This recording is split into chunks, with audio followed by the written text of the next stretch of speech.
President.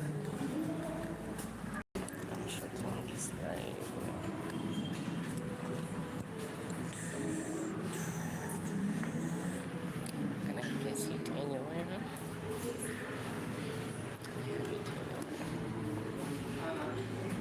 Basically, as Group Health International, in conjunction with Ministry of Education and Sports and other organizations, we move in all universities and high institutions of learning. We talk about different things. Mostly, we look at the youth and the challenges that are facing the youth, and then some other things that are added in that are beneficial to us and others. So for the morning sessions,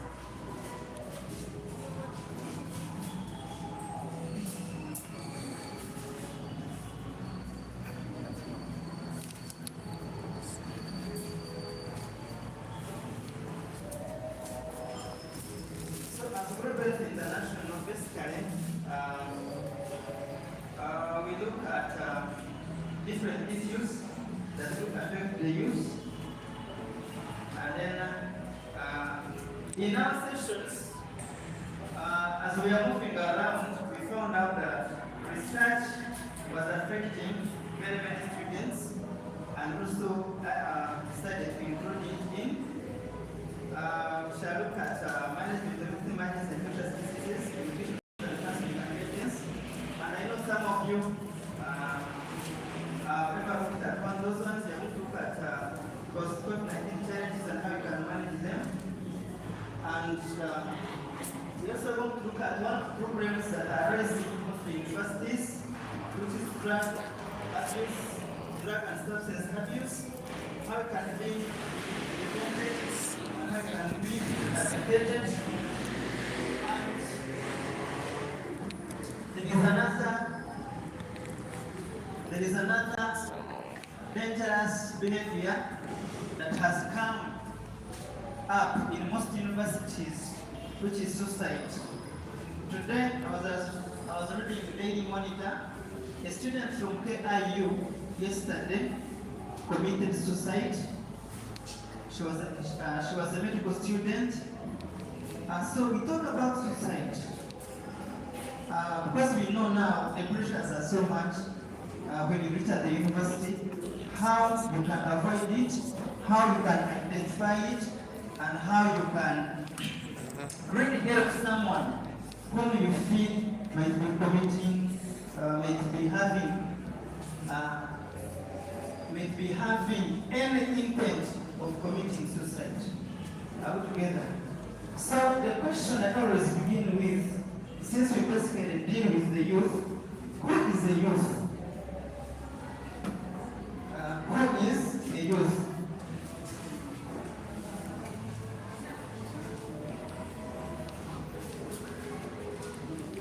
Anyone know who can tell us who the youth is?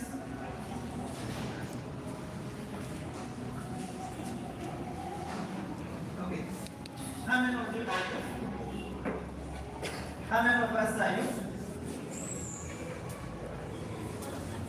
How many of us are youth?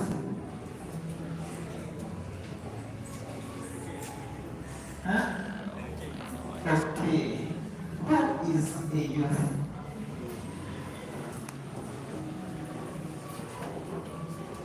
I don't think I'm still a youth. I'm still. By the time we finish here, you will know that I'm not a youth. For some of you, you'll find you're not youth. When you are grading, you'll be the youth. But who is the youth? Basically. Who is a youth? I need to know your name, sir, so that at least I can know very many names from here.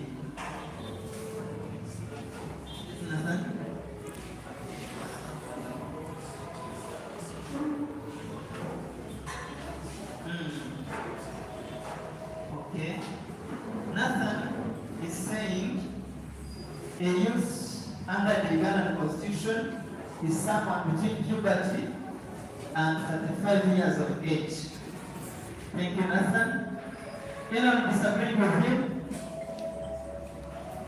Anyone disagreeing with him? That's what you don't believe. Okay. Mr. President, where are you? Okay, it's okay. So,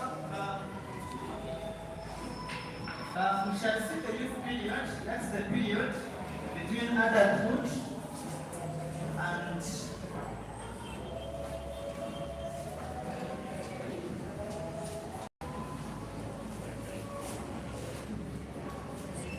we shall see that youth period is a period between adulthood and child. Isn't it? Under UN or what? Isn't it? Under UN or what these organizations, we are not considered youth. But because of our country, the country that you know, our beloved country, some of you are catered, and then they say it is those young persons, females and men, between the ages of 12 and 30. Someone may ask the question, why are we interested in the youth? The youth period is a transition from childhood, adolescence, and in most cases it is very challenging. I know most of us experience the rapid social, physical, and emotional changes, and these sometimes are followed by wrong choices, and those wrong choices have long-lasting consequences. Most of us, if I'm speaking about the youth, I always tell them to look at the people they have grown up with. All together. This one being a homogeneous community, when we look at ourselves, we may think that all is well. All together. But when you go further and you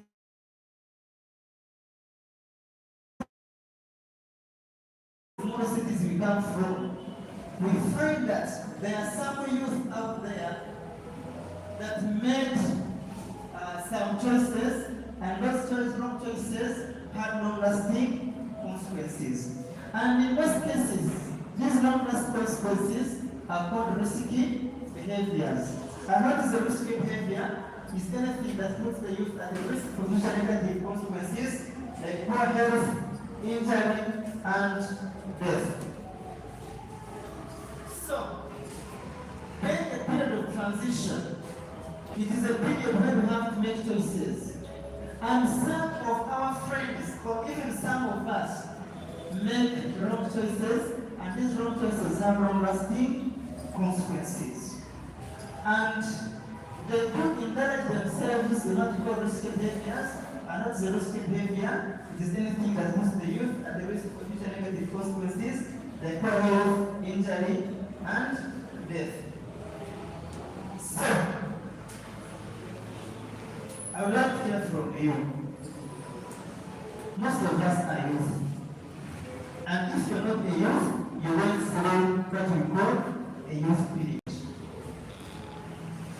I would like to know, which are some of the behaviors that you've seen your friends and us ourselves do that puts our lives or their lives at future negative consequences that include poor health, injury, and death. Which some of the behaviors, the risky behaviors, have you seen out there?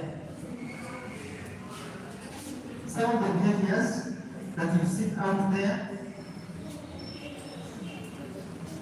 I know here, some here, as you're going to see here, some of you are doing them here. So, which some of the behaviors you would like to? Yes, sir. You're good to get these areas. Yes, sir. Yes, areas. Yes. Areas. Drug abuse. universities. And I know some of us here know friends who are abusing drugs. Am I lying? So, drug abuse, as we are going to see, it is affecting very many universities. And it is drug abuse that has increased the high risk of suicide in these universities. It is among the contributing factors that have led to suicide in these universities. Thank you very much. Any other risk behavior? We are going to look at drug abuse, how it is eating our students, how it can be avoided, and others. Any other risk behavior? Yes, sir. Madam, you got a name? Yes, Naila? Yes. Madam, should I use Uganda? You people can drink. Students at universities are drinking and then drinking themselves up to stupor. We are going to look at drug and alcohol abuse and how it is affecting our lives. Thank you, Tina. Any other risk behavior? Okay. There is what we call risky sexual behaviors. A shower, there is a shower and a shower. Of recent, a university student went, my students had gone for placement. You know, student placement? So after going there, she went and she drank. After drinking, as if that was not enough, she drank shisha. You know shisha? And then there is this brand called Kill Me Quick. Kill me what? Kill me quick. And she used it. On returning home, she was raped. She was raped. After being raped, as that one is not enough, she got pregnant. And she refused to tell us that she was raped and that this would give her. She kept quiet. 3 months down the road, she thought she was pregnant.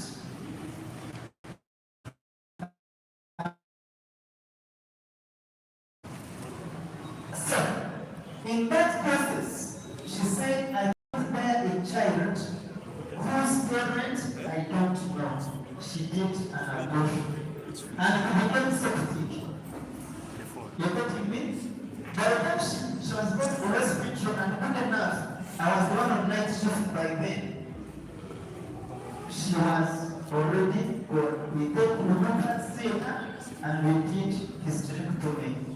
The uterus was removed. She's HIV positive, the uterus was removed, and others. Because of one single choice that she made that one night to go and drink with friends. All together. So they do indulge in risky sexual behaviors. But recent, there was also night shift. And there are these 2 men, they brought 6 girls. And 6 girls were my students. Huh?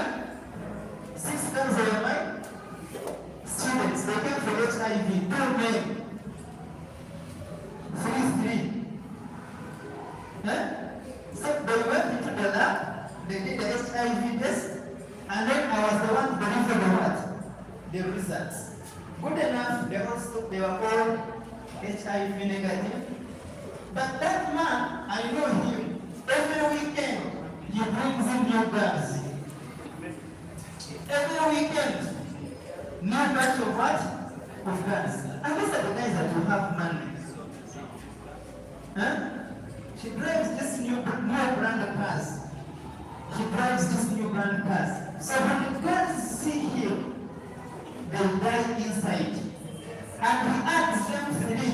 I give him a blue tap. These blue taps. Yeah? I mean, you're not true. You're not true. They die inside. You don't men don't for me. Let us stop lying. I know it. Men, we never got the number. We never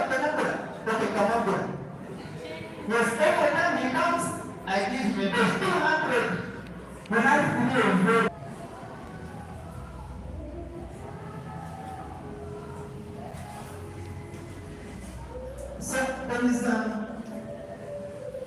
there is one of the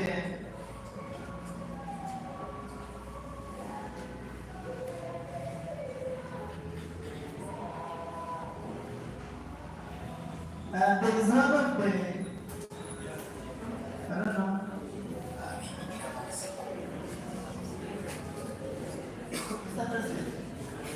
Can I the vote of this? The vote.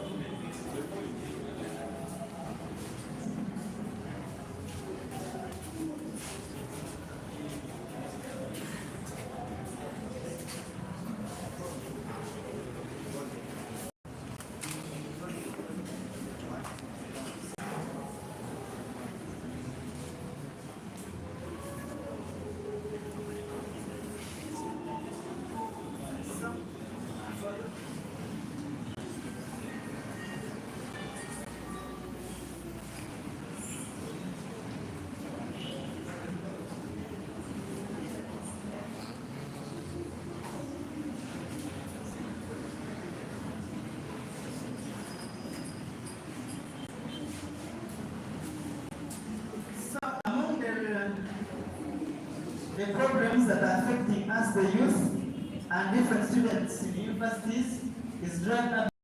So I want to look at drug abuse, prevention, and rehabilitation here. So there is one of the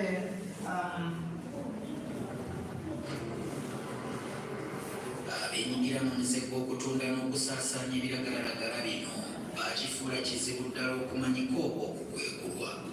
Ekimu ku bye bakola kubiteeka mu bwakulya obumanyiddwa nga cookies. Ekitole kino kifumbibwa mu mazzi olwo ne balungamu enjaga n'ebikwatagana. Bwe kagirya olina kuba na liiso jogi okutegeera nti ky'oli mulimu ekintu eky'enjawulo. Okujja ekifaananyi ekituufu kye twogerako, naffe twatumizza cookies zino nga tugoberera emitendera gyennyini abayizi gye bayitamu okuzifuna. Wenjogerera tuli mu mwasanjala twolekera ku ttendekero e Makerere okukimayo ekitereke kyaffe.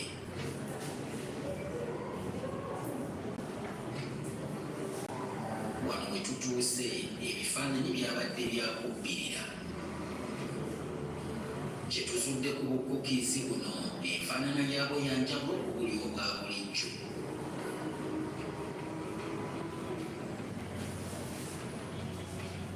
Bukukiisi obugattiddwamu ebirungo bino butundibwa nnyo ne mu masomero ga bulijjo katako ku bubagga obumanyiddwa nga house parties n'ewalala. Okunoonyereza kwaffe kuno okw'omwezi omulamba kwe tukoze ku nkozesa y'ebiragalalagala mu masomero n'amatendekero aga waggulu kulaga nti Makerere University, Uganda Christian University, Makerere University Business of School, Kyambogo University ne Kampala International University ge gamu ku gasinze okukosebwa Namugingo ono. Omuze guno okusinga kwegasanyiza nnyo e Makerere kubanga eno bwe yayagala ayingira kyokka newankubadde Makerere yakamaliriza okuzimba bbugwe okwetooloola ettendekero lyonna obuwumbi bw'ezaako n'omusanvu. Bino byonna tebisobodde kutangira biragalalagala bino kwegasanyiza kasozi k'abayivu. Abatambuza ebiragala bino abeyita ba plugs tebatunda mu ttendekero limu, tebafunye akatale gye bakeera kyokka era abamu ku batunda ebintu bino bayizi bennyini abawedde naye nga batunda mu matendekero agasukka mulimu. Okunoonyereza kwaffe tukizudde nti baninjaga olumu bagitambuliza ku boodabooda okugituusa eri abagitumizza. Yes.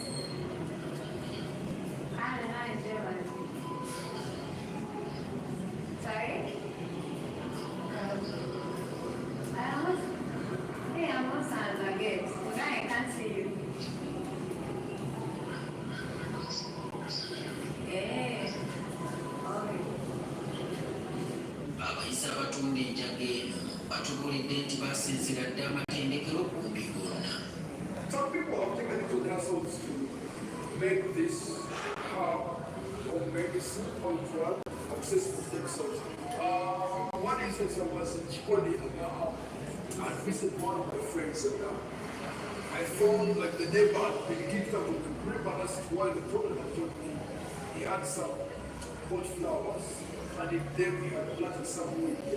Ati ekyebuuzibwa abayizi balina kye baganyulwa mu kwekabirira ebiragalalagala bino okwanukula kwaffe kuva eryako. So, it was a 1-month investigation that was done by MTV. It also helped us capture some of it, looking at how students in these universities are misusing these drugs and their different consequences. So if you want to know the extent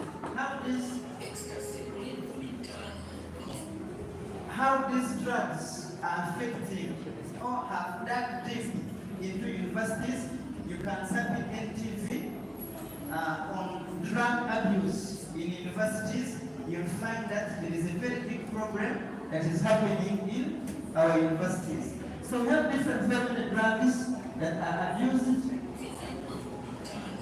Among them,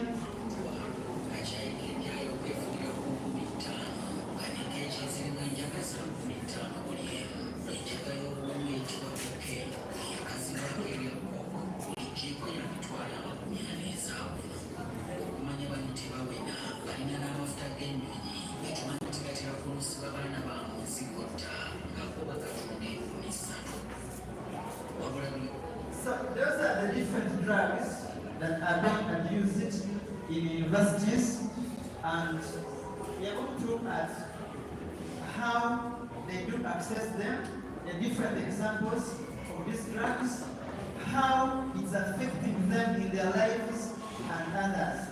So we shall define drug abuse as excessive, maladaptive, or addictive use of drugs for non-medical purposes, despite the social, psychological, and physical problems that may arise from such use. We have different drugs that are being abused in universities. Some were mentioned in the other video, but we have heroin, we have cocaine, we have cannabis, morphine. Morphine is basically mostly used by health workers. I'll give you a story of my friend who grew up his opportunities because of morphine. Then they can abuse alcohol. We have inhalers like gasoline and oil. So that is a friend of mine. She had drunk herself, and that's how she was looking. So we have very many reasons why they misuse these drugs. Basically, they talk about socialization. Most of the use of these drugs because they want to meet in social groups. Some behaviors like smoking and drinking are now in fashion, and many people to fit with others, they must use these drugs. Others are misusing these drugs out of curiosity. They want to know how it feels when these substances are abused. Others are misusing these drugs because of dependency, and I know some of your health workers know what dependency means. Yeah, many people continue taking these drugs because they are addicted to them and they cannot do without them. Others want to feel high, what we call euphoria. Others are misusing these drugs because of athletics performance. You know, if you want to scatter, they are in the university competitions and you want to be the first. Some of them misuse these drugs so that they can scatter and they don't feel tired. Mostly boys are using these drugs out of sexual performance. You know, you come from here, you want to go and visit your guy, he has taken in Cuba or anything. So they're using these drugs for starting and maintaining hard and robust erections for sexual performance. You come from here, from Membo, you go to visit your guy. When the guy has brought in these drugs to maintain hard and long-lasting erections, you say this guy is hard. Membo has taken in what? He drills you as if he's drilling oil from oil. Then you come when You just go in the front of fun so that you can get some fresh what? Some fresh air. And as health workers, you know the drug these days that men buy is Benafra, isn't it? Isn't it? I want to tell you boys, girls, stop pressurizing us. The average homosexual performance, they are 2 minutes. Yes.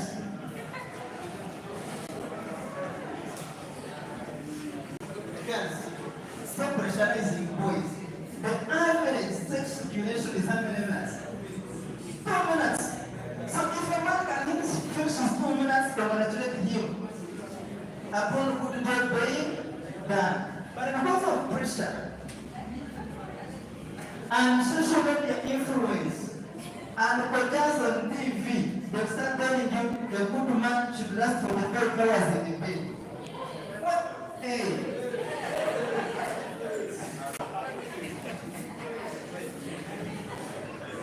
Younger, how many hours? 45. You're going to die on the job. I'm telling you. So guys and boys, let us stop pressurizing ourselves. The average one is how many minutes? 2 minutes. That is the average, you know what? Sex. If you're hard, you can go for 6 what? 6 minutes. And if you have to be up on the men here, if you have to be up on the men here, average you find that most of us, me inclusive, you're denying it. Okay. You find that most men speak the truth. They don't go beyond 6 minutes. Speaking the truth, I'm the first one. Eh?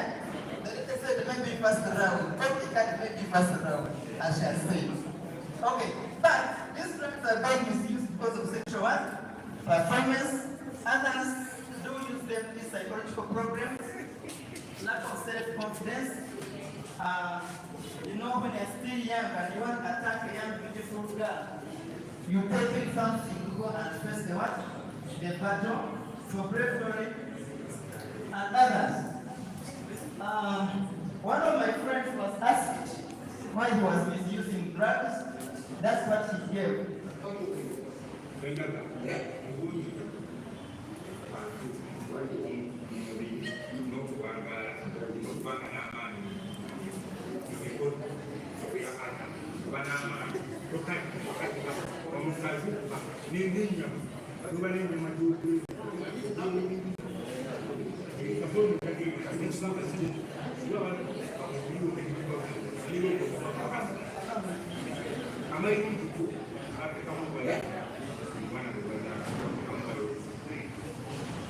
So that's a friend of mine was misusing drugs, and those are the things that he gave.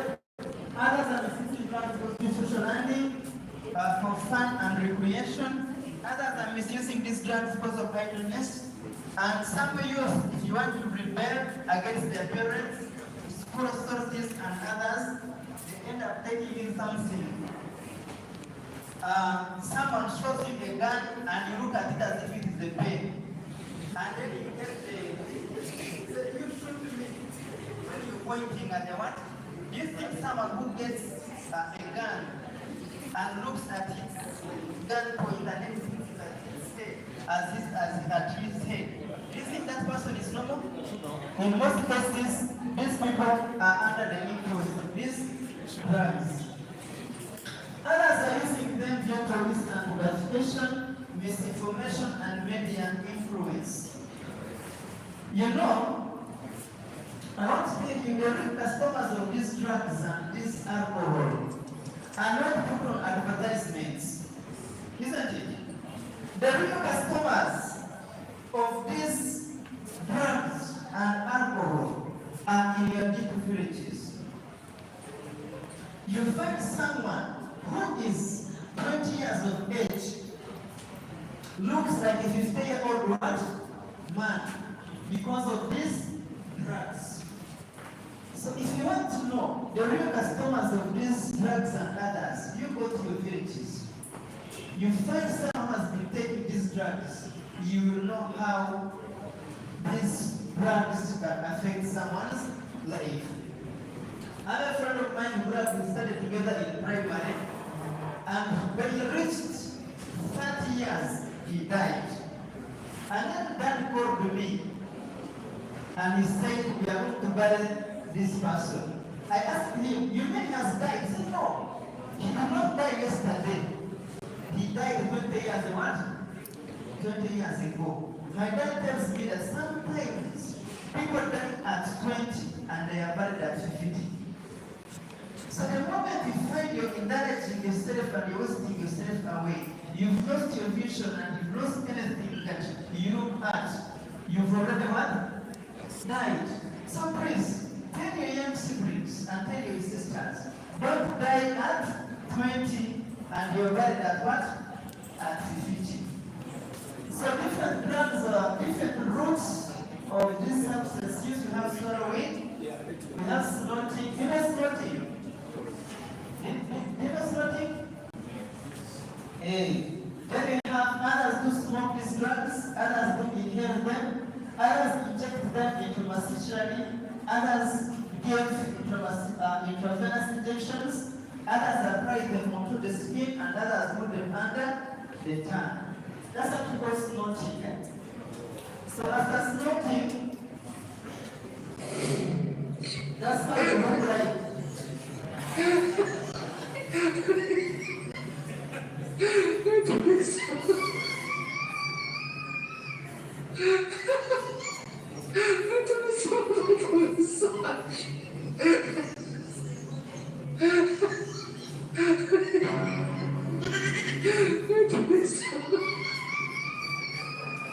You start to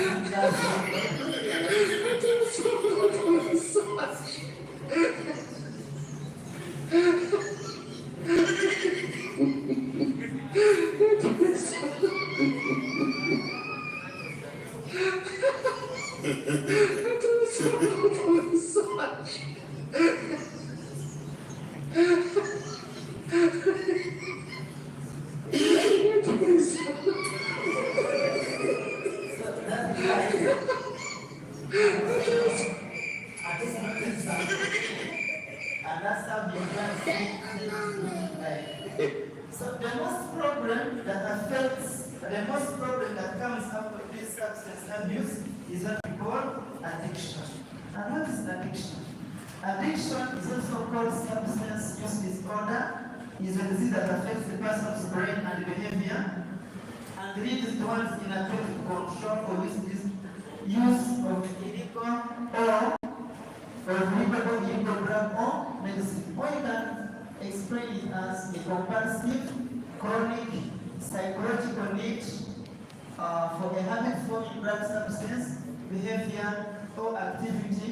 And this behavior has harmful psychological, physical, psychosocial, and social effects, and typically causes well-defined symptoms like anxiety, irritability, tremors, nausea, upon withdrawal, or abstinence. So the problem that comes from these drugs is what we call addiction.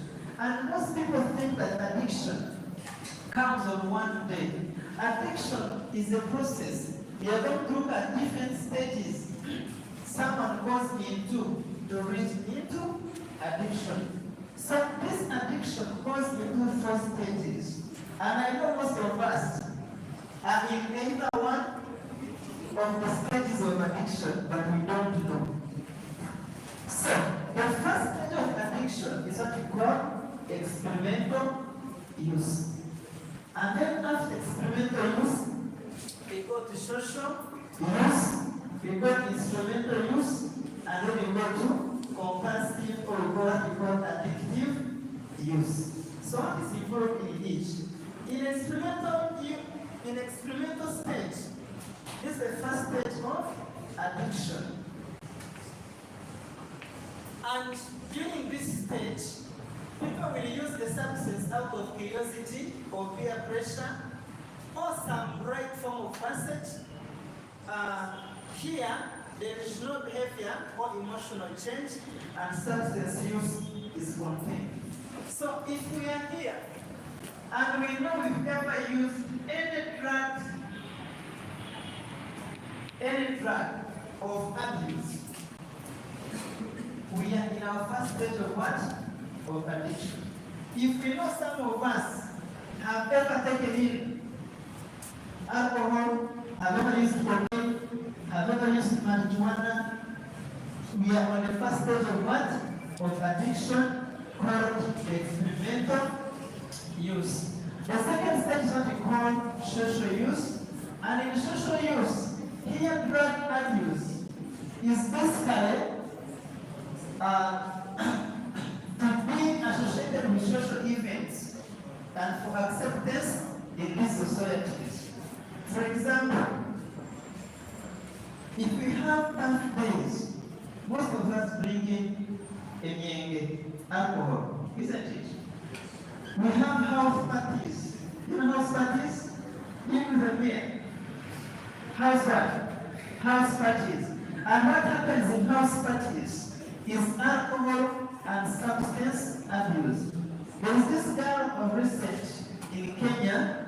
She's a 13-year-old girl. They were making house parties. And what happens in house parties is non-selection of sex. Whoever you meet is the one that you play with. Non-selectional. So that house party, it was filmed and it was spread on social media about what was happening in house parties. So, some of you, I know some of us here are parents. If a girl ever tells you to go to a house party, know what takes place. And even young girls here and boys, if they say go for house parties, is none. Just anyone that you meet, you go in with. So with social state, here someone uses a substance of abuse for social situation and for acceptance, and here the person feels normal, but here substance abuse is also contained. Then after social use, you got the instrumental use. Here, someone abuses the drug. That's when substance abuse appears to numb an intense emotion or to cope with day-to-day activities or challenges. So here, someone starts using these drugs almost 4 times a week. Anytime she feels hungry, and maybe she feels not fine, they misuse the what? The drugs. And what happens here is that if they're using, let's say, cocaine, 3 rounds, you start using 6, and now dependency comes in. Altogether, that's when substance abuse knows what comes in. Then afterwards, you go to compulsive state, where someone uses this drug even when they want or when they don't want. The problem with this compulsive or addictive state, shame develops and the person will attempt to hide the substance. True circumstances begin to fall apart, a cycle of lost images, loss of friends, family jobs, and all others, stable and healthy true circumstances. That's when the person finally goes into addiction.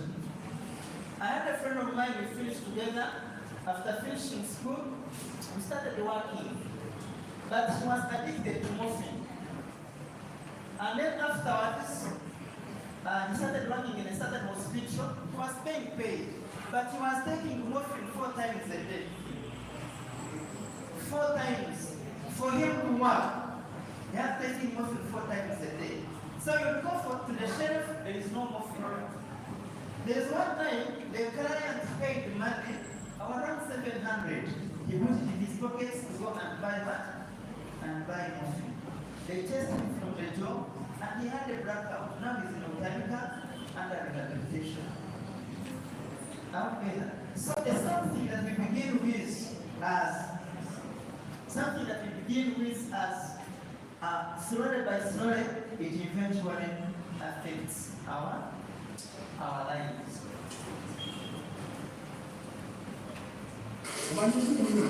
You can end up with your watch. Take out your omuvubuka ategerekesa ekeri yamusinga ono aludde nga atamanya abatuze ku kyalo kasayinga omuli james okunjaga ng'abatusanyusa okuwatuzaku ekodde obusozi okupolisi nagalaba olala okumukwata Zelance, isigara ni civilian. Zelance, isigara ni civilian. Zelance, isigara ni kulakwenda. Zelance, kulakwenda. Stop. Biri. Ati ne buno buramu.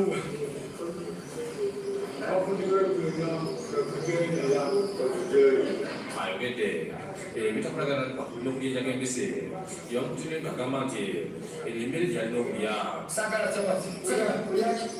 Mweba mmere yendera kukonsanze sinami. Abyaki mujala. Olyaki. Olyengere ki. Olyawatagala kyange. Obulamu obwage.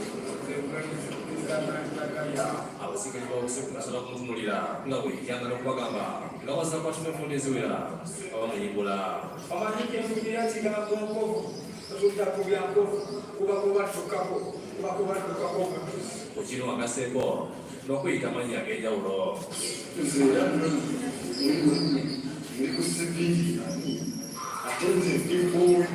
So that was Mr. Msisi.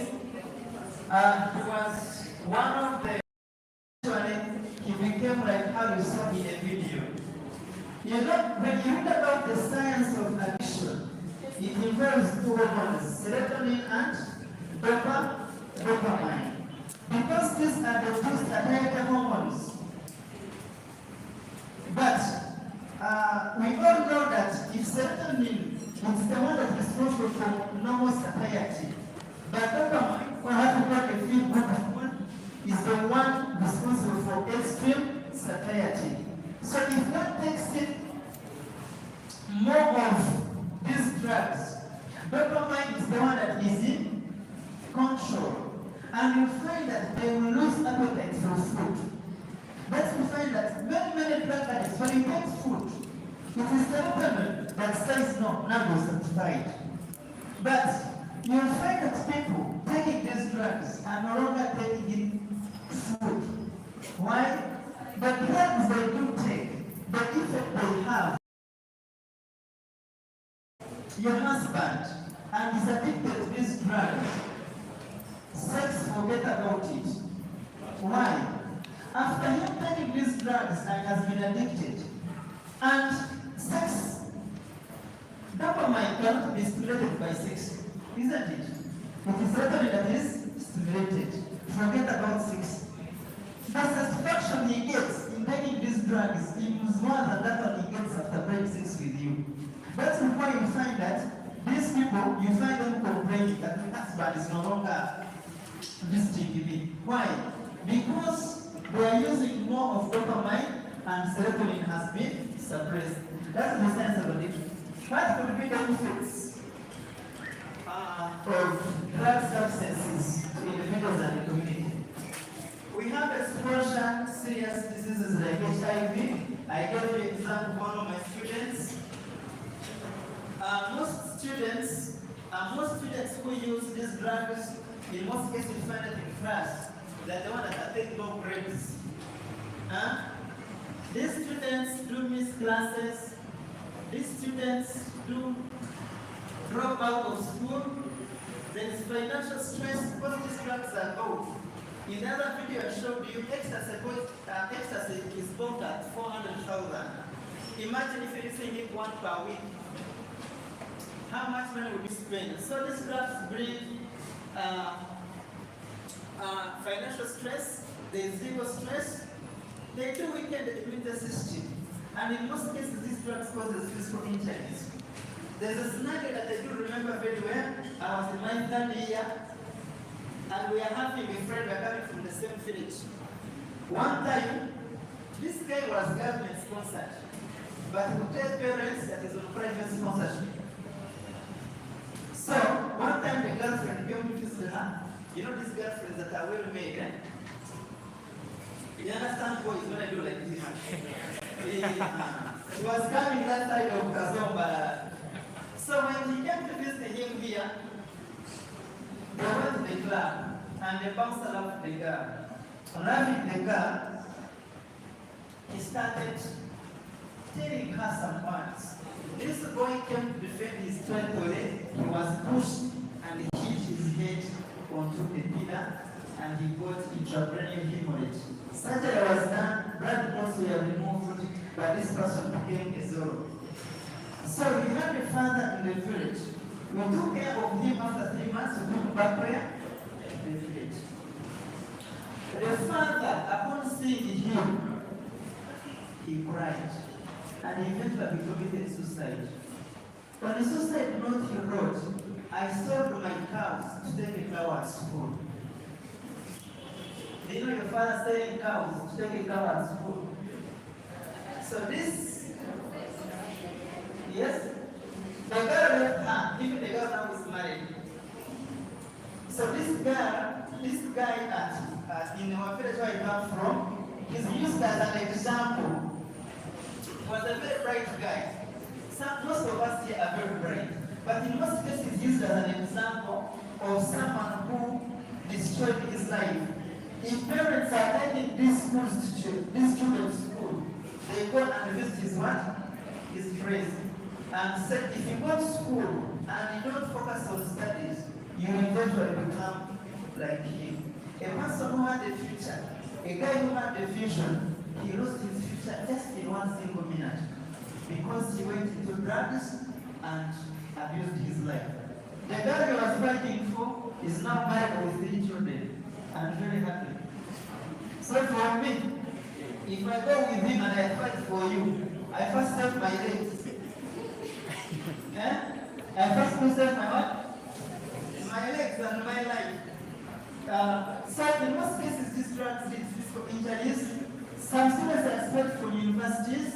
We have failed attained academic goals. We have death rates. These drugs and most people that do misuse these drugs, death rates do take place. Among benzodiazepines, we have a drug called phenazepam. It was banned. It's no longer used. But it's called what we call a death rape drug. If it is given to you or added into your drinks, you will not know what happens from the time it takes the therapeutic effect up to the time the therapeutic effect goes. You will be wrapped and done everything. In the morning you come back looking at your anatomy, you look like a fish of the second and you move in distance when you've been raped. And you will not know even who did it. I think most of us here know about a certain young girl who lost her life when she was in a family prison because of such things. We have family and relationship problems, road traffic accidents, future addiction and other substances, and these drugs do cause poverty. So how do we predict our future of our young generation? If the society knew the effects of alcohol and other drugs, everyone would stay away from them. So how can young generation, or how can young people be held away from drugs and substances? Drug substance abuse is a choice and it's something that you choose willingly.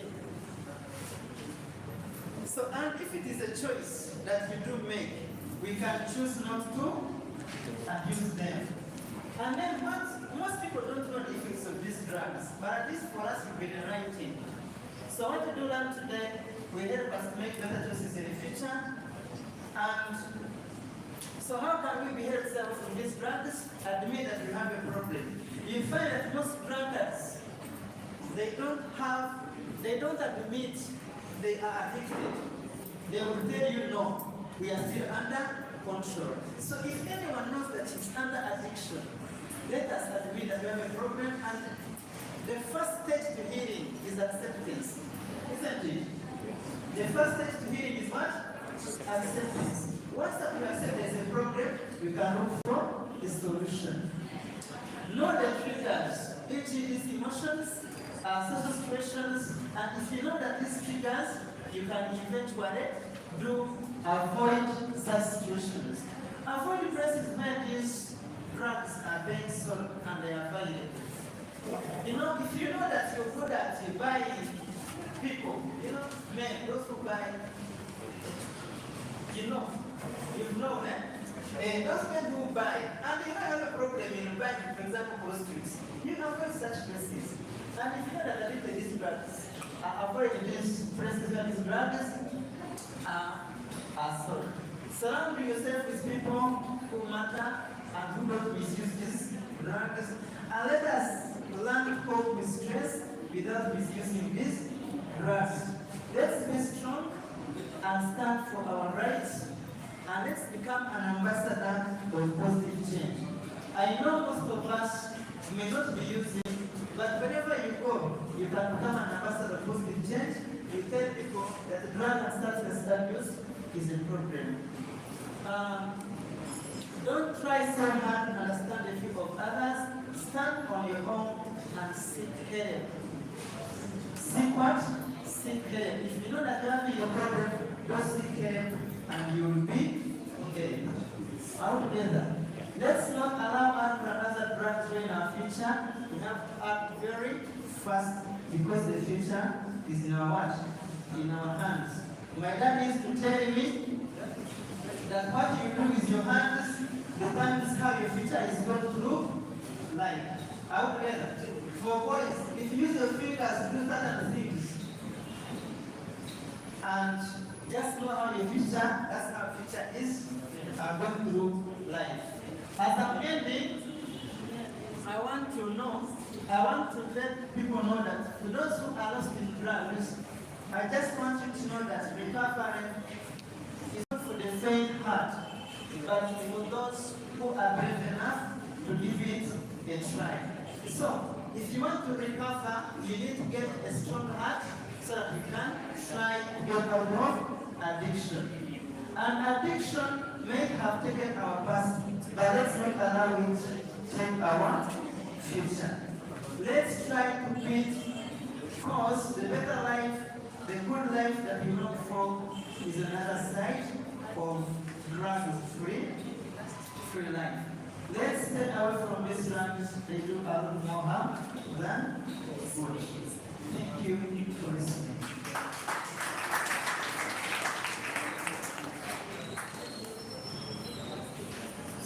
So,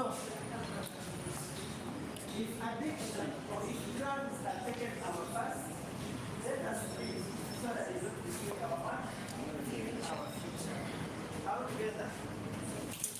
So, I know in universities, of recent I expelled 3 students because there was a cartel of drugs. And once you are expelled, it takes you years again to apply. Okay. So, let's stop increasing these drugs and everyone has to let us avoid them because they do a lot more harm than good. I'm looking at questions. Anyone's questions? Anyone's questions? Anyone's questions? So, due to the effect of these drugs, due to the effects, long-term effects of drug and substance abuse in universities, it has birthed another problem, and this problem is suicide.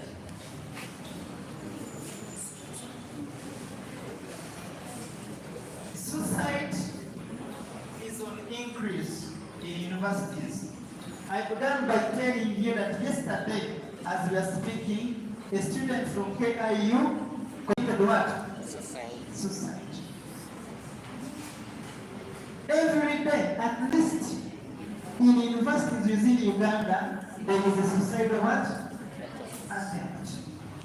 So universities are becoming hubs for suicidal what? Suicidal tendencies.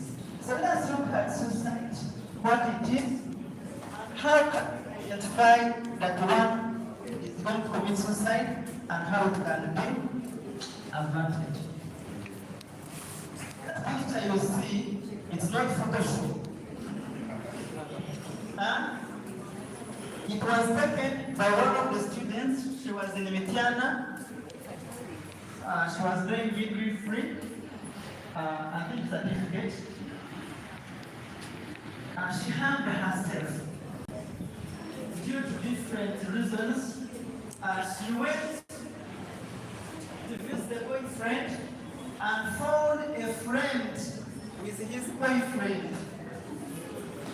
Yeah? You know what is your boyfriend? And you find that your friend is sleeping with your boyfriend. You kill her. So, on coming from there, she came back to school, and the parent had to come back to school to check on her. And they told her, but your daughter is at home. Say, I'm coming from home. My daughter is not there. The father packed the mattresses and the cases and took them home. On reaching school, she found her belongings were taken by the father. She went home. On reaching home, the father confronted her.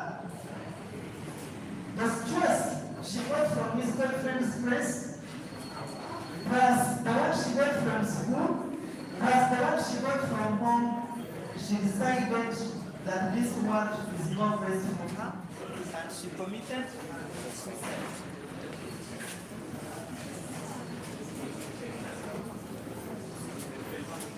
And she committed what? Suicide. That is not the only suicidal case that has been had. Even in Iran, there is a student also who committed suicide. Also in the same school, KIU, there's a friend of mine who finished class under 6 and was doing medicine in 4th year. Another guy who killed himself and a girlfriend. So he killed the girlfriend and then he killed himself. That guy was my OB. Yes, I come from Shade, by the way. You actually started from there. So that guy, so suicide and suicidal cases are too much in. So this afternoon, we are going to look at suicide. What would be the cause of suicide? And how can you know that it's about to be suicide? And how can you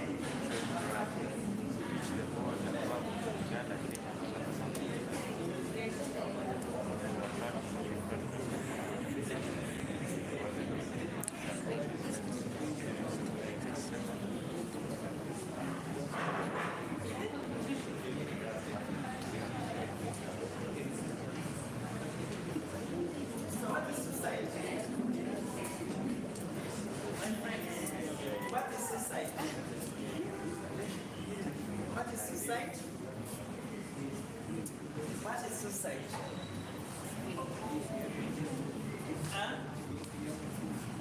Okay, do we know any friend of ours who has ever attempted to commit suicide? You mean there are also suicidal cases here?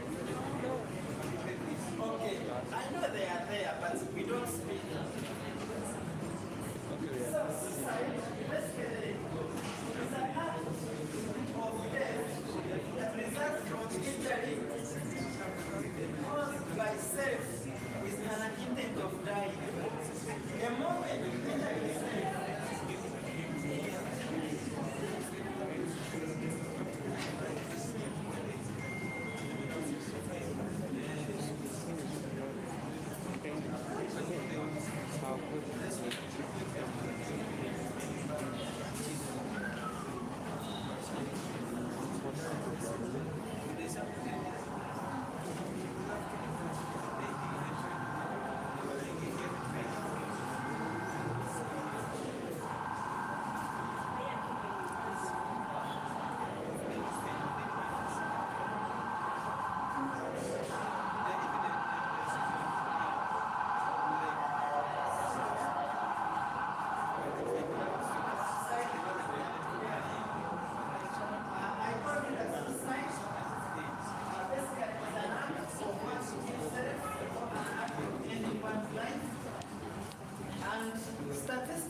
organizations indicate that globally, close to 80,000 deaths results from suicide are recorded. This means that one death occurs because of suicide every after 40 seconds. As we are here, more than 40 people have committed suicide, according to what? Health organizations. And suicide is the second leading cause of death globally among the youth between 15 and 30 years of age. And most of these people, 78% are young people coming from low and middle income countries like Uganda. In the whole world, Uganda takes the 8th position in terms of suicide. Yes. And about 10% of suicidal cases are acquired on the higher end, and this means that more people die of suicide compared to HIV/AIDS. Okay. More people die out of suicide more than HIV/AIDS. And Uganda is the 8th leading country in the whole world for the youth that do commit what? That do commit suicide.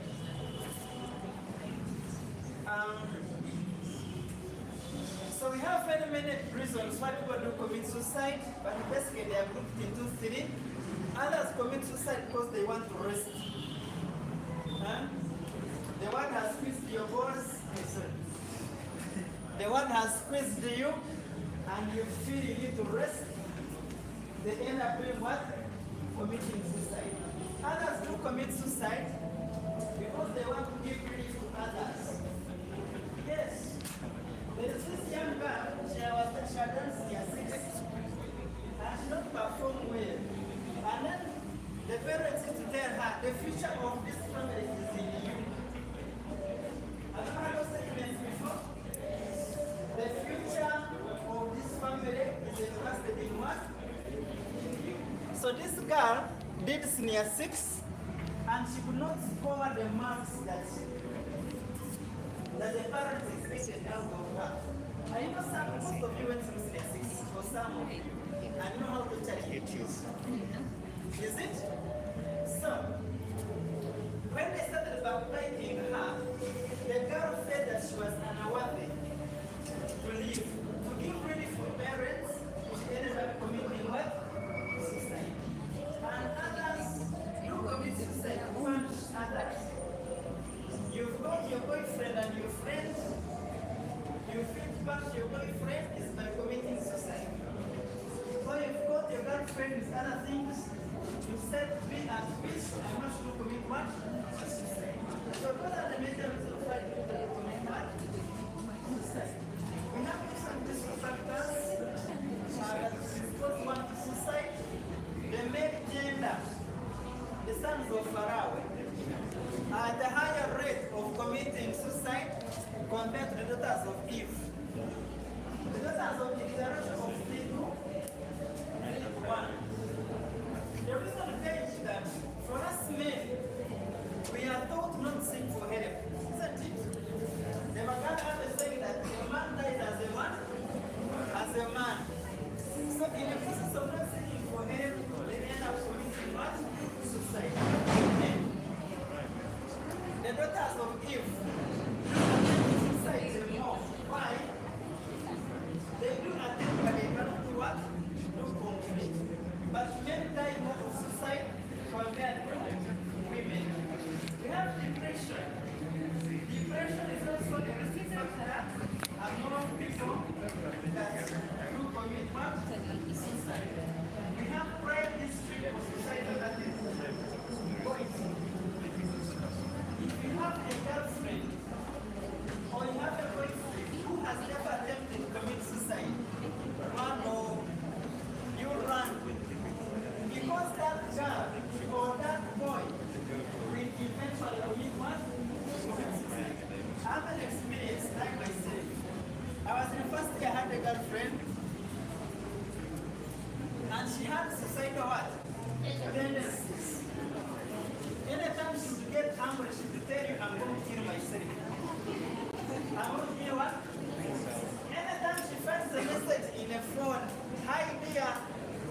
moment is about to kill my what?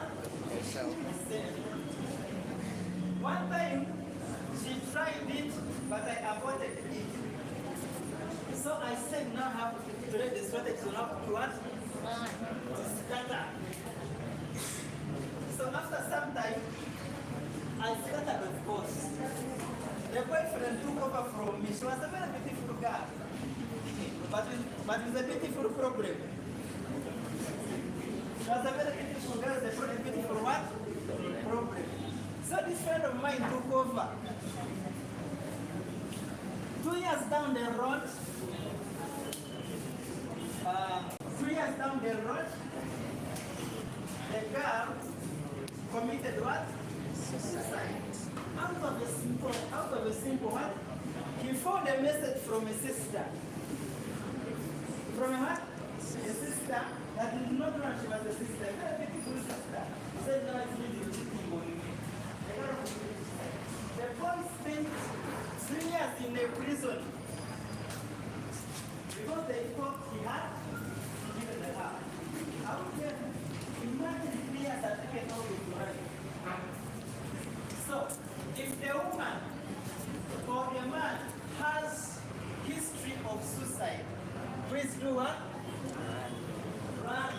And if you know you are a girl and you're too weak, these days the word is for a what? For a strong. Isn't it? You know, the problems our fathers faced, they are not the same problems we are facing right now. Isn't it? For me, at the end of 15, I was wondering why the moon was following immediately when I was going.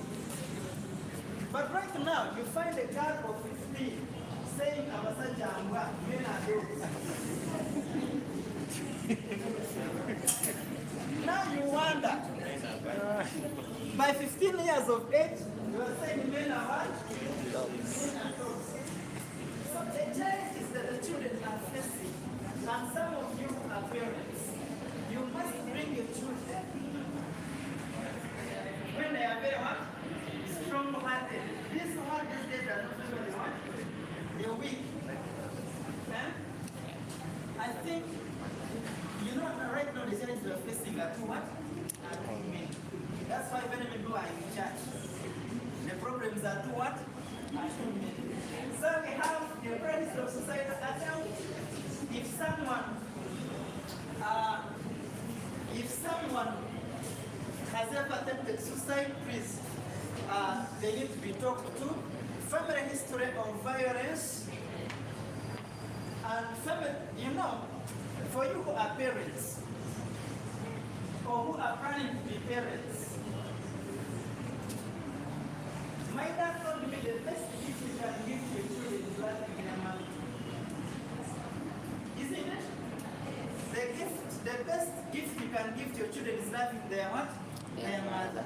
These children who grow without their parents, either a mother or a father, in most cases they're the ones that end up with suicidal tendencies, they're the ones that end up with alcohol, substance abuse, and others.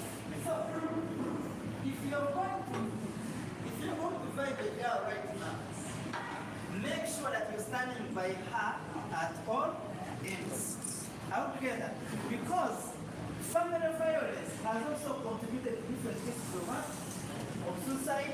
It has also contributed to alcohol and substance abuse. Access to firearms has also increased the different chances of what? Of suicide. And what could be the warning signs that someone may likely commit suicide? For example, iterating academic performance. You came here, you are scoring a GPA of 4.5 and above. But right here, you are in 1.8, the survivors. They are what? Survivors. So it indicates there is a problem. If there is depression and dramatic mood changes, it could also be a warning sign that someone is likely to have committed suicide. We have preoccupation with death thoughts. You find that someone every time is thinking about death. You know? We have engaging in risky what? risky behaviors. Risky behaviors can be risky sexual behaviors. Others can engage in substance and drug abuse. We have students from friends. Most people do neglect what? Their physical appearance. You find that they are no longer coming. You come to class as the way you want. And most of the students start giving your prize to what? Possessions. I know the greatest gift of the greatest possession of a student is a laptop. If you find that you are in a class and the students start to give all their laptops, their belongings, others start giving all their boyfriends and their girlfriends, no, there is a what? A problem. There is a problem. And we have different messages that are always sent by these people. We have direct verbal messages. You always hear someone saying that I want to do what? I want to get done with this life. If the students or if a friend starts saying that I want to get done with this life, don't neglect it. I will kill myself, I will commit what? Suicide. Others speak indirectly, they talk about death all the time. Life isn't worth it.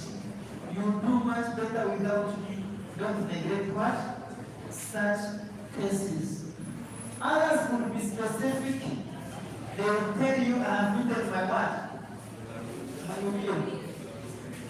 Imagine writing a will at the age of 24. If someone can say you have written my will at the age of 24, or there's a problem. We have these repression signs of affection. Don't ever forget I was your friend. Don't ever forget that we fought together battles. So if someone starts sending such messages, it's an indication there is a what? A problem. There is a problem. Others can show these signs through behaviors. We have isolation and withdrawal. They start having interest in firearms. They start giving away their first possessions. And most of the times, people start abusing alcohol and they start talking about courage and the value of people that committed suicide. You find someone telling you how people were brave. Those who committed what? Suicide. He tells you, do you know the other person? Yes, who committed suicide? Yes. He tells you that person was a very strong what? Don't neglect such messages. And how can you help someone who may be suicidal? In most cases, show interest and humor and be supportive. These people always think that there is no one who is always interested in them. But the moment you show interest in them, you may end up averting suicide. Be direct and ask them if they are considering getting suicidal plan. Yes, if he tells you that I'm going to use rat poison, and you see how the market buy rat poison, don't neglect it. Don't do what? Don't neglect. And the chance with these people, they want to commit suicide, they go to buy poison, and then they ask for a balance. And then you want to commit suicide, why ask for a balance? And then don't be judgmental. These people who are under depression and are ready to commit suicide, in most cases they always say people are judging me. People are what? Judging me. People are judging me. So don't add yourself on a bunch of people that judge these people. Give advice. How can I? Do not say secrecy. Yes, do not say secrecy. Don't say what you are ready what is thinking. If someone is going to commit suicide or has plans of committing suicide, speak it out so that it can be averted. Offer hope that other alternatives are available. In most cases, the people that commit suicide, they see there is no any other one. Talk to them and show that hope is available. Don't leave a person alone. Remove the means and consult the counselor if it is needed. And in most cases, people who are involved in any risky behavior, people who are happy to cycle and suicidal tendencies, all they need is that they need to be talked to, and this one is, they are given in the form of what? Of counseling. And you know what counseling is? Basically, counseling by American Counseling Association defines counseling as a topic that allows people to discuss their problems with the independent professional in order to allow the client to make an informed decision in a peaceful and comfortable environment. So this person should be talked to. And counseling goes in two stages. You define the problem, you first know what is the client's problem. You define the client's expectations. You explore different actions that can be taken. Then you explore the action that should be taken. You get the client's commitment and end the session. These ones are further explained here, but due to time, may not go through that process. And in most cases, counseling can be challenging. We have different moments during counseling. For example, there is an intense emotional discussion that may cause crying, or becoming upset, or even having an angry outburst during the session. You may be counseling someone,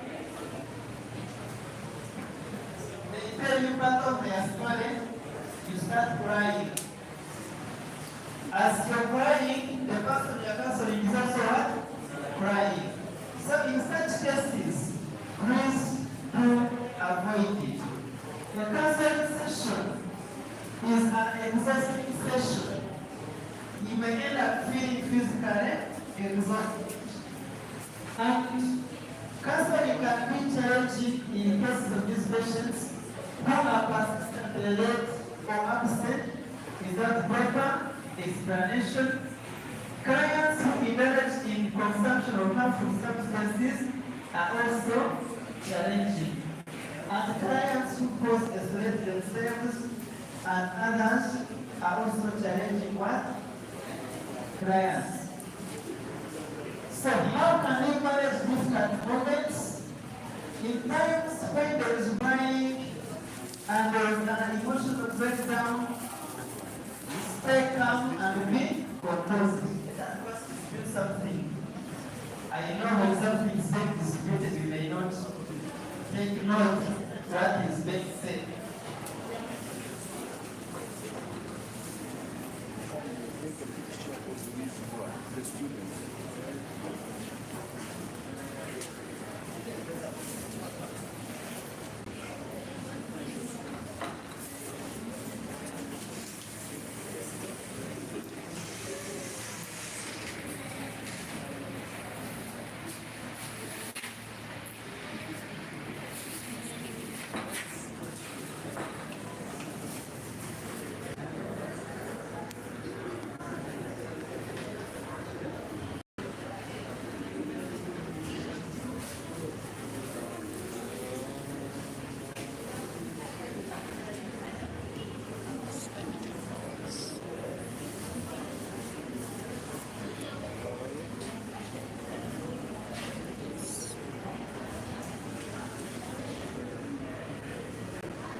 When you're done, you let me know it.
everybody ready to go? Okay.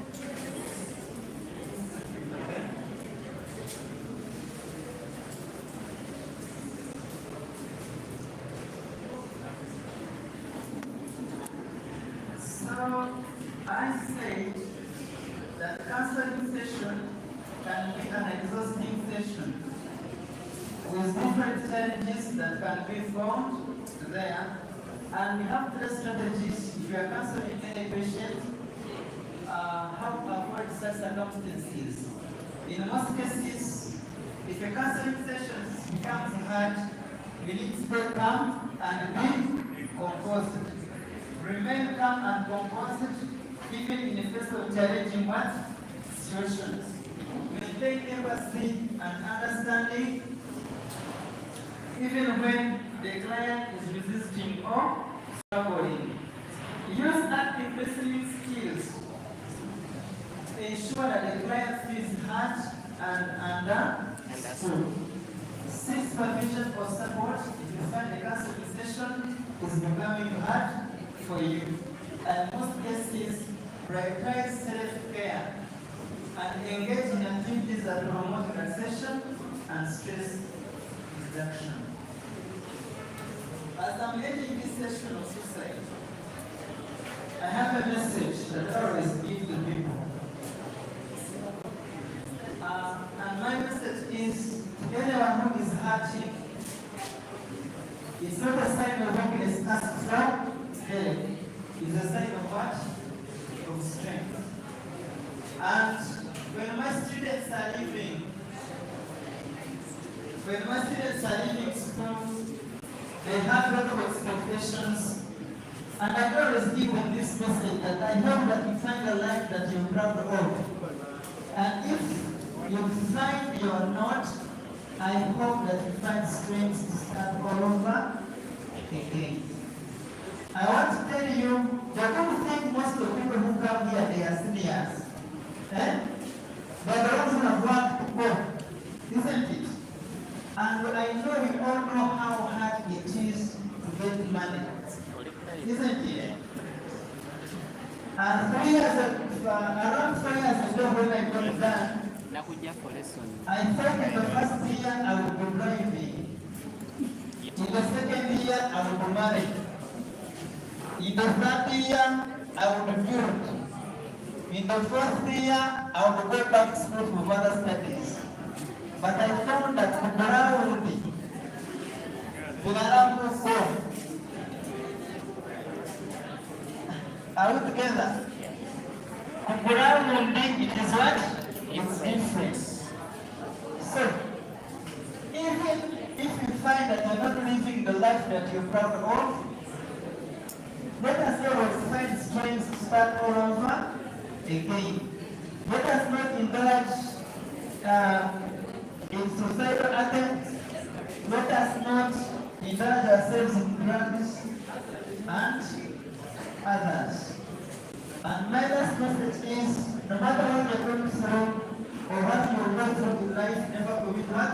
Suicide. Let's be patient, all of us will share. We shall die. So why should we commit what? Suicide. Thanks for listening. Apoyo. And thank you.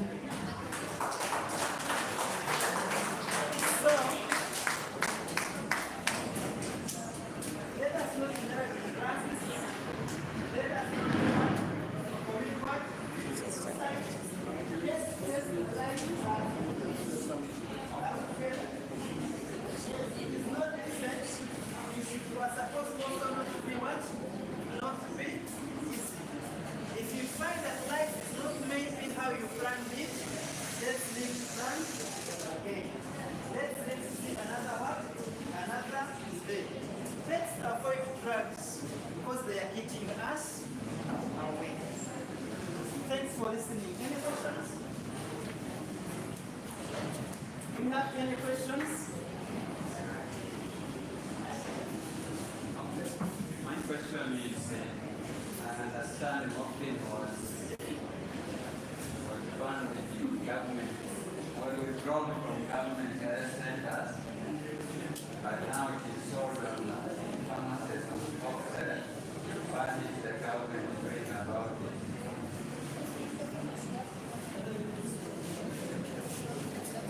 is the government doing about morphine? Morphine was not completely banned in government health centers or facilities. For example, under Cancer Institute, that's what we use morphine. Isn't it? In pain management. Isn't it? So the government, what it has to do is correct. We know that morphine is a prescription-only drug. Isn't it? It is a drug you buy under prescription by a recognized health worker. I think the government needs to emphasize pharmacies not to give away morphine unless someone comes from a recognized health worker. They have the ID, they have the stamp, and they even have the license. That's how morphine should be given out. But we know our country. It is a precedent. Yes. Thank you. But basically, the government needs to focus on ensuring that for morphine to come out, it should be under prescription. Thank you.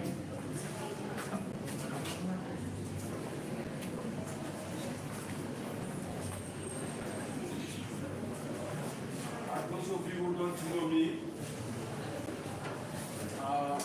my name is Bernard Bakunda. I'm the chaplain of this institution. And it is my great joy. I would have introduced you at the beginning. I thought you had already started. But it's my great joy to really appreciate deeply your communication with this population of students. A big hand clap. Thank you for taking the initiative. Thank you for the burden. Thank you for the concern to come and share with us. For me, I am the first generation. But for you, you have a lot of, you have the future ahead of you. And therefore, it is really a great thing to listen to a fellow ethnic, you are in the same generation, sharing with you about the dangers and the dangers of misuse of drugs and other addictions. So I really appreciated this. I came and sat. I always put on a uniform. Today, I came simply so that the communicator may feel free to share what he had in package. And I didn't know the type of person I was. And I listened to him. When he talked about sex, I saw each one of you excited. Even he himself was very excited because he moved from here and moved among you. He was fascinating. But when he began to talk about sex, to a group of young people who are not yet even married, who are pursuing their academia, yet it's very, very exciting. I want to share with us that sex was created sweet and good. It was created for the purpose of enjoyment between one man and one woman in the context of marriage. So when you are a student here, you have not come to marry. When you are a student really, you have not come to look for boyfriends or girlfriends. You will never marry someone from here. Very few people marry from the same institution. We get our spouses later after we have qualified and we are in the field. I am telling you and you are talking, and if you do not listen, you will die. The person who doesn't listen will not refuse to die. And so he has mentioned about, he didn't miss his words. As you are contemporary, he didn't miss his words. I am who I am today because of the wise decisions I made at your age. If I had mishandled myself, I wouldn't be here at the age of 73 to talk to you. I am warning you that if you follow your peers, If you follow the social and those enjoyments of this body, you will not live long to enjoy the benefits of your sweat. And therefore, if you want to enjoy the benefits of your sweat, you better pay heed and move at your pace. I had prepared to share with us some of the things that worry us are the things of the present time. I had wanted to share with you what the words of Jesus Christ in Matthew chapter 6 verse 25. He said, therefore I tell you, do not worry about your life. Don't worry about your life. What you will eat, what you will drink, or about your body, what you wear, what you put on. How is my future going to be? Whom shall I marry? The word of God is saying, is not your life more important than food? Or your body more important than the clothing you put on? Look at the birds of the air. They don't sow, they don't breathe. Yet your Father cares for them. Isn't He going to care for you? Aren't you of more value than these things? So you need to respect yourself. You need to know that you are a man or a woman of God, created in God's image.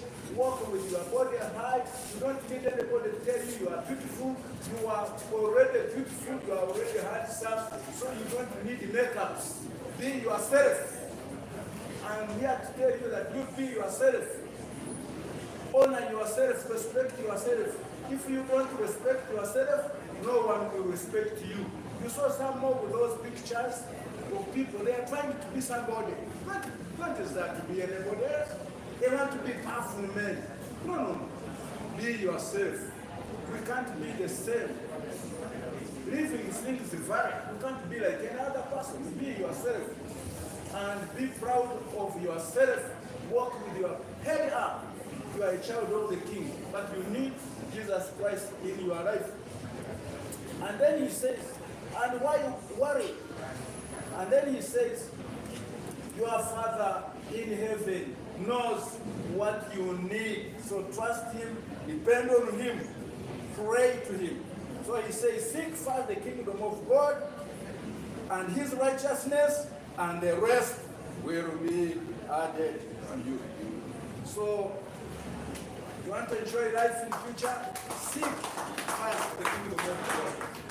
To seek the kingdom of God, it means trust God. Yeah, when the tuition is not there, trust God. When you are not doing well in class, don't look for these drugs to make you brighter. No.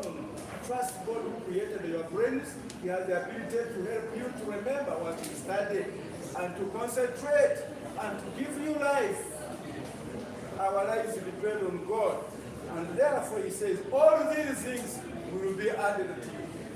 So when you seek God first, all things will be added. Do not be anxious about tomorrow.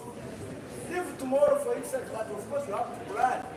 You have to work, because the decisions you make today determine your tomorrow. But don't be anxious about tomorrow. Tomorrow will take care of itself. But work hard. Be responsible as a young man, a young woman. You will celebrate your future. Amen? Amen. That's what I wanted to share with you. Have a good time. God bless you. Remember, every Wednesday, we have time as students to pray together, to encourage each other, to cheer one up. Every Wednesday from 9 to 10. And also Friday from 5 to 7. We are always here. So we can help you, we can continue to follow up what we are running today. I really want to thank the team that initiated this program, and especially the guild. The guild president, sir, and your team, we appreciate the effort you have put in this. May God bless you.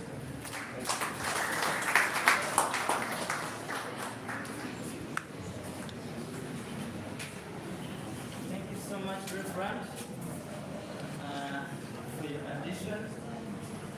Also, my father, who is also a Reverend,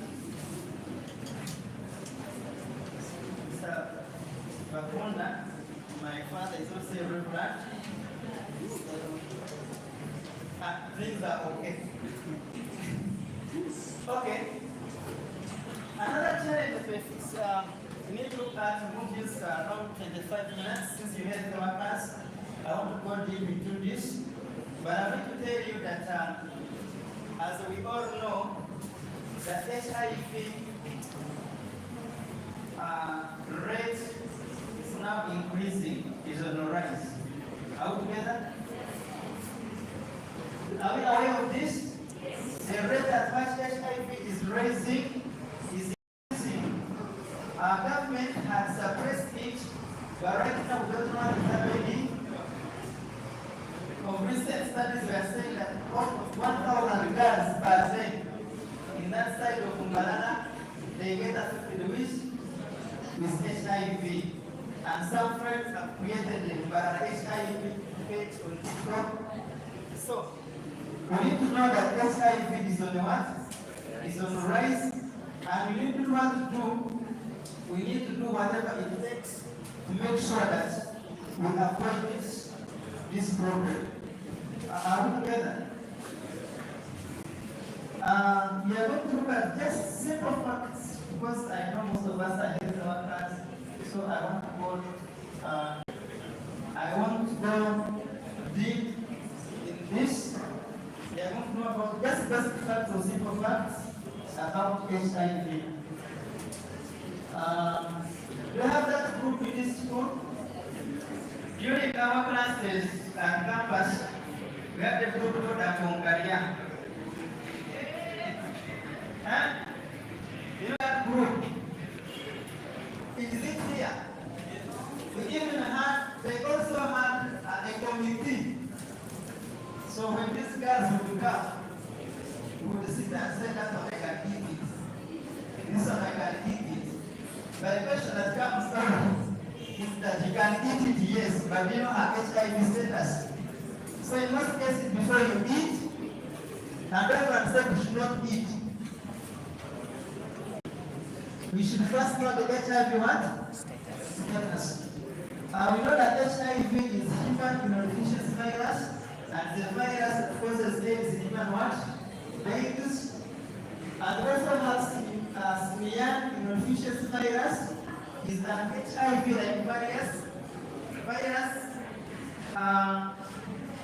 that can affect non-human primates, e.g. monkeys, apes, and can cause disease and symptoms similar to AIDS in human what? Babies. We have two specific strains, HIV-1 and HIV what? 2. Anyone know the health worker here?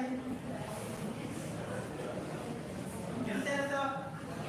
Okay, now let me say you have two types of HIV. HIV-1 and HIV what? Type 2. And AIDS is acquired immunodeficiency syndrome and is a collection of symptoms and signs of illness due to immune depletion. Madam, we have two types of HIV. We have HIV type 1 and HIV what? Type 2. And HIV type 1 is the most predominant type of HIV. It has some other subtypes and other strains. And the most one that is in Uganda, and you have HIV type 2, it's mainly in West Africa, it is less transmitted and has longer duration, longer period from initial infection up to onset of what? Of symptoms. But the good thing, the strips that we use on market on HIV, they test both. Are we together? It is both HIV type 1 and HIV type what? Type 2. Let us look at current HIV statistics by Ministry of Health.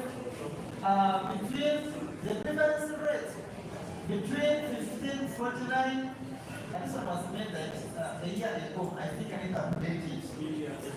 Many years. 2 years back, yeah. It stands at, it was started at 5.5. I think I need to update this one. 14 million Ugandans are living with HIV, and it is high in other areas and low in rural areas. So that is the HIV prevalence by region. It is less in Karamoja region and more in Greater Masaka. You know Masaka? Yes. So and those sizes, the HIV prevalence rate is high. We know modes of HIV transmission, basically sexual intercourse, mother-child transmission, we have a special exposure for health workers and others who also work in lab and other health workers. We have blood donor products, but the chances are low. Donor organ and tissue transplant is also can transmitted by intravenous or injection drug use. So let's look at what happens when HIV data is reported. Basically, we have 3 periods. We have the initial period, we have the middle period, we have the period of conversion, another period when we start recording symptoms. During the middle period, that is the time from initial infection with HIV to the time antibodies are detectable in blood, and most cases take 8 weeks, but it's divided between individuals and the test paying use it. So, something clear to note is that HIV antibody tests may give negative results in an infected person during this period. The viral load is high and the victim is highly infectious. So in most cases, what the youth forget is that when they go for HIV testing, I told you my students who came, and they call me around in consultation room. What the youth forget is the window what?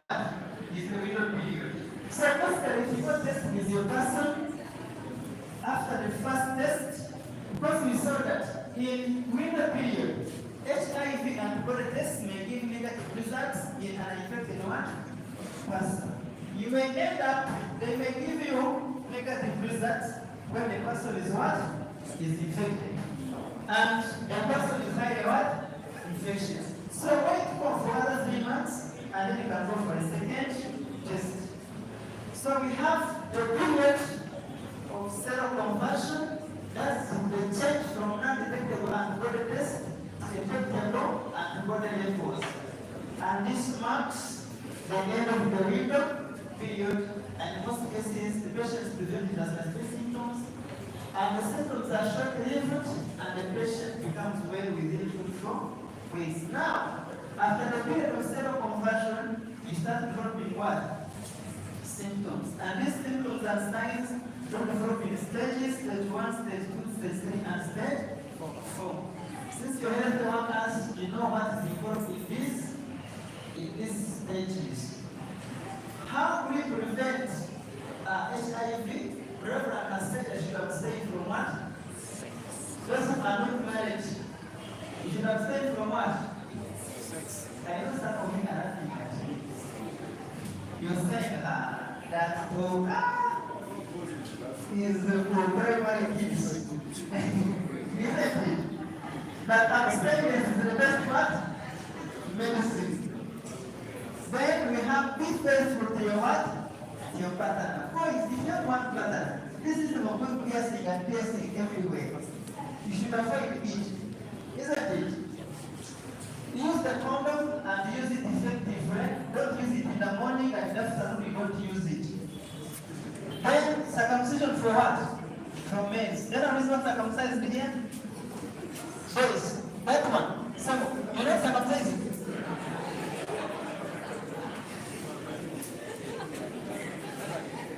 Any person is not circumcised, or if you are a girl and your boyfriend is not circumcised or your husband is not circumcised, take my contact. I'm going to circumcise him at subsidized what? Price. We circumcised at for 200, but I'm going to give it at 100,000 circumcision. Or sometimes for free.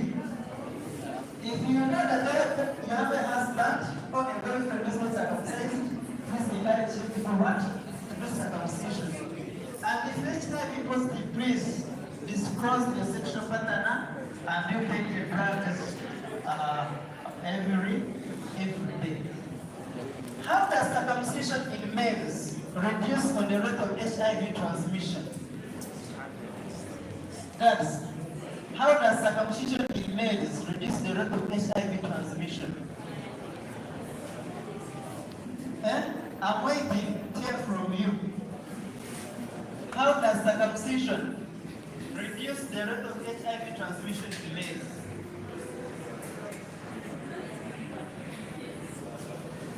Yes, brother. Say something.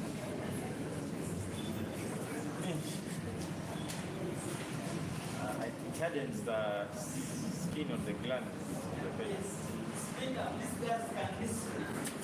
They don't encourage their husbands to do it for their husbands. It hardens the skin of the gland of the penis. So the virus cannot easily. My brother is saying that it happens or greaternizes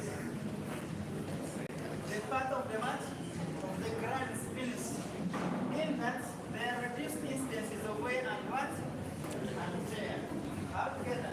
And if there is reduced instances of wear and tear, there is less blood what? Less blood contact. And in such cases, if there is no blood contact between two couples, HIV transmission is reduced. So, let's go and do what? Circumcise for men. And for women, before you go for HIV test when the broker is going to weigh you, first ask the man, are you cleaned? Are you circumcised? If he says no, ask him first go and do what? How will a person with HIV/AIDS present? Basically, they present in 4 ways: manifestation due to cystic infections, manifestation due to HIV-associated cancers, others manifest due to drug-resistant treatment of HIVs, and have other related HIV what? Conditions. So manifestation due to cystic infections, for example, you can have fungal skin infections. You find someone develops such fungal skin infections. Others have oral candidiasis or oral flush. Ladies, imagine that mouse is in your mouth. So we have oral hair hypoprevia, and also the presentation of cystic infections. We have anthracitis, where you find that on the sides of the mouth there are some wounds.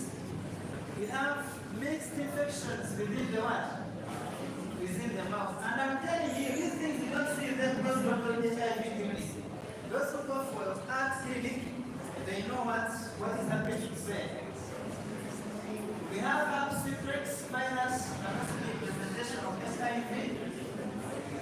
We have molluscum contagiosum, and also being a manifestation of HIV. It presents like that one.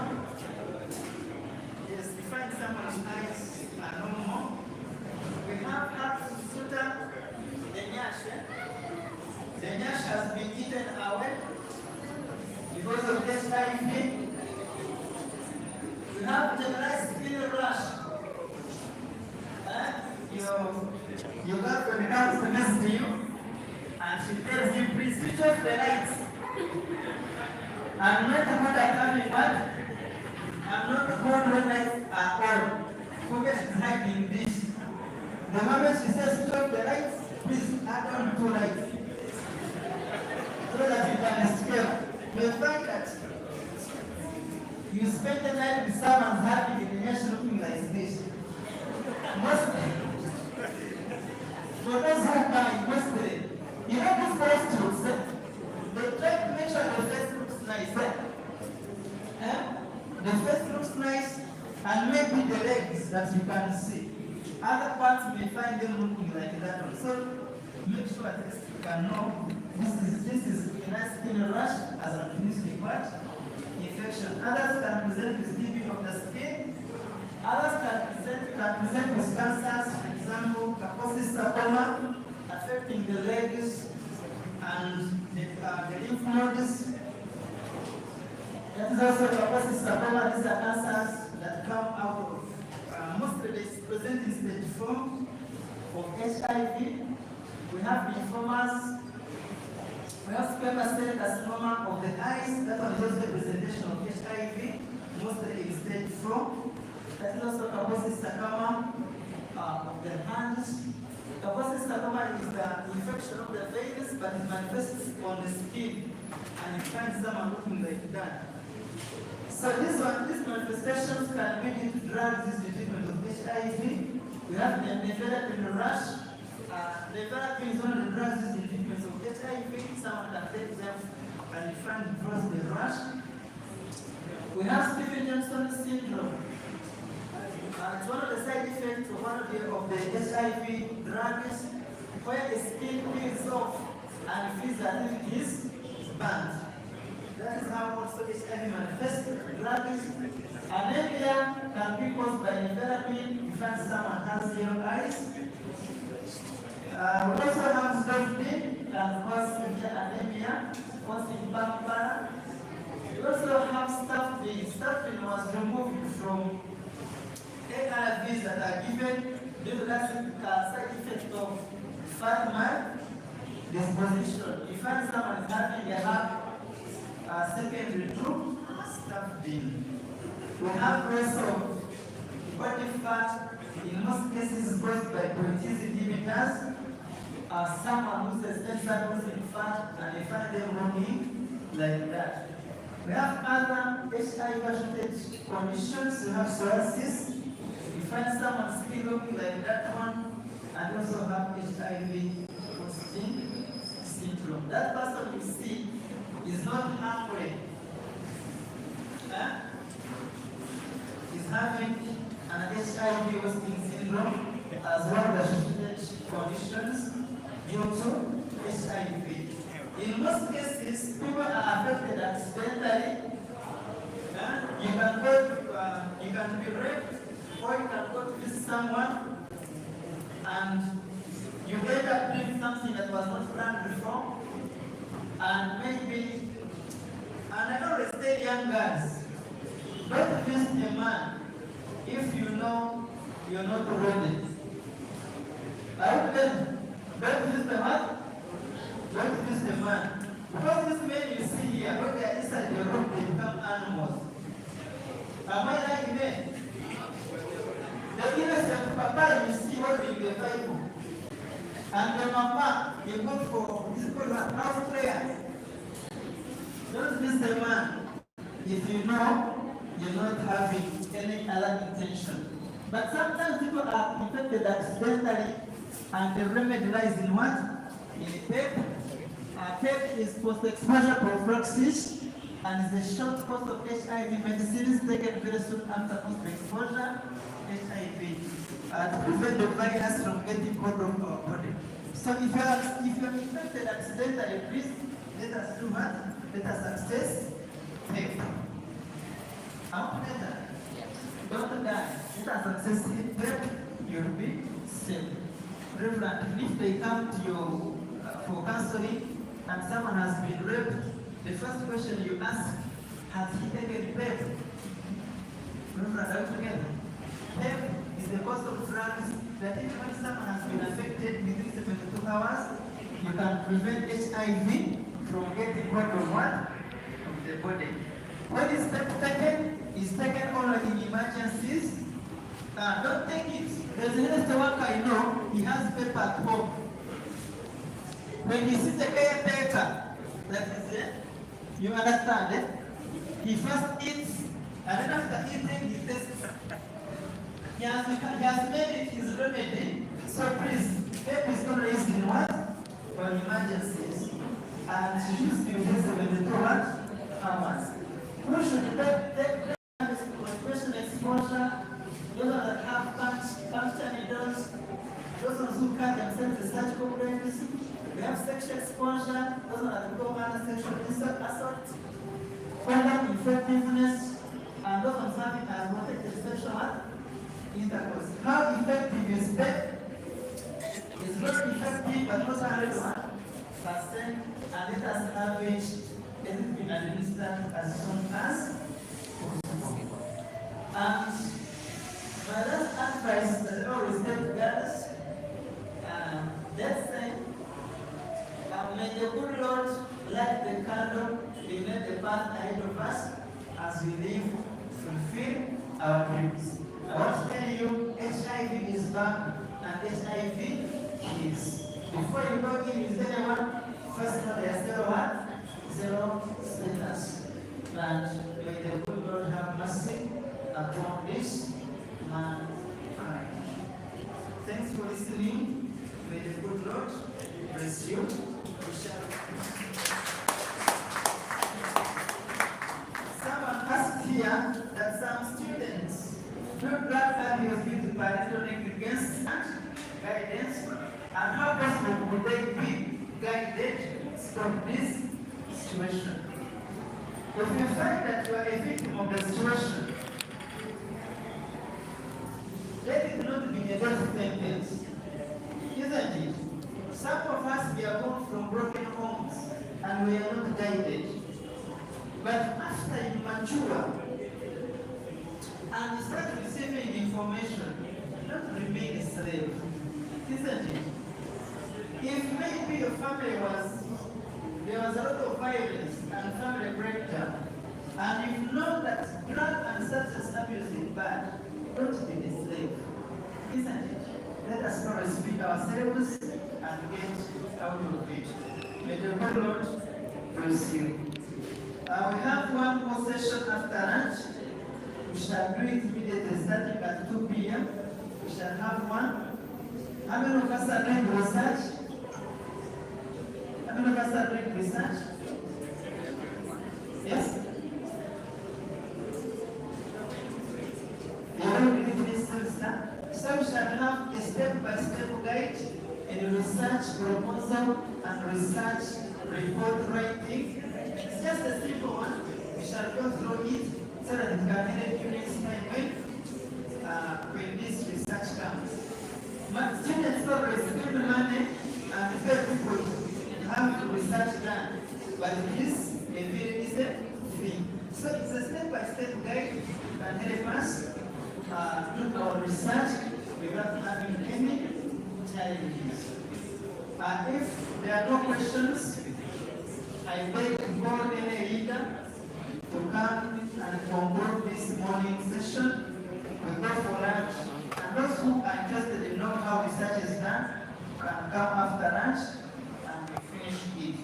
Because we have seen that one of the problems affecting the youth, mostly in universities, is research writing.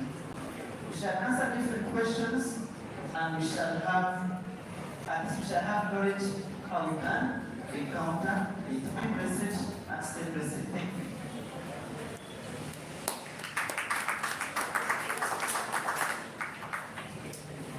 If any is a contribution, and if it's not there, any leader with a contribution, anyone with something to say? No?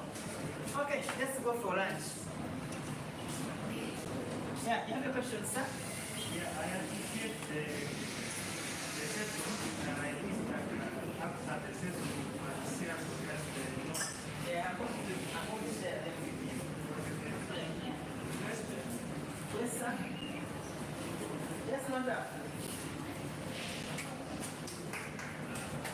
You can't go high. My question is about suicide, but you know, in a school setting, sometimes suicide is not a person. Some lecturers are forced to yes, because of pressure. Someone makes you life hard, so they look at their lecturer and everything, they don't get themselves. They have meetings where they talk about such things. It's not only that a person commits suicide in school, it's pressure from either parents, life in general, and also some lecturers. Let's talk, for example, for the girl. Refuse some a lecturer and cannot allow you to proceed. So, my argument for I wanted to question we can come. Yeah.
something there. Yes, sir.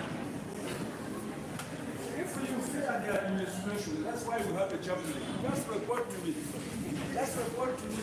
And now you have a lady who is a dean who is a woman of integrity. Why can't you report to her?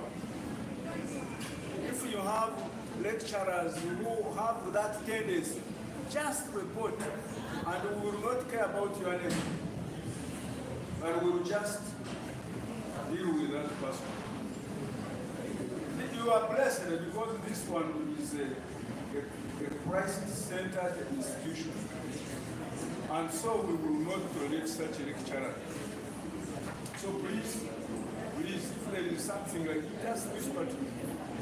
Or to the dean of students. That's it. Don't allow such a thing. Don't suffer quietly. Please do not suffer quietly. There are actually some lecturers who give marks on the basis of sex in some universities. That thing we don't want it here. Madam, the question of the... Yes, brother. You heard from him, eh? We got to him, we got to the students and we got to chancellor. Yes, brother.